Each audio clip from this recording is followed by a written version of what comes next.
অবশ্য রুনা, লায়লা, রুনা, আলী হতে পারতো। 60-এর দশকের কিছু আগে 1952 সালের 17ই নভেম্বর সিলেটে আপনি জন্মগ্রহণ করেছিলেন।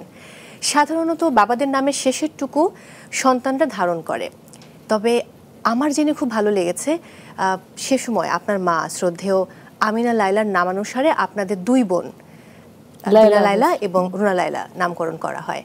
বাবা সৈয়দ মোহাম্মদ ইমদাদ আলী নিশ্চয়ই অনেক প্রগতিশীল মানুষ ছিলেন। হ্যাঁ, তা তো অবশ্যই। আর আমাদের নর্মালি যেটা হয় যে বাবার নামটাই থাকে সারনেম হিসেবে, বাট তারা চিন্তা করলো যে একটু অন্যরকম করি, মায়ের নামে নামটা দেই। তো ভালোই হয়েছে। অবশ্য রুনা, লায়লা, রুনা, আলী হতে পারতো। রুনা লায়লাটা মনে হয় আরেকটু মেলোডিক, মিউজিক্যাল মনে হয় একটু বেশি। বাবা যদিও কনজারভেটিভ ফ্যামিলির ছিলেন উনি, কিন্তু এইসব গান টানের ব্যাপারে উনি খুব মানে সাপোর্টিভ ছিলেন। অবভিয়াসলি বাড়িতে তো সাপোর্ট না থাকলে কোনো কিছুই করা যায় না।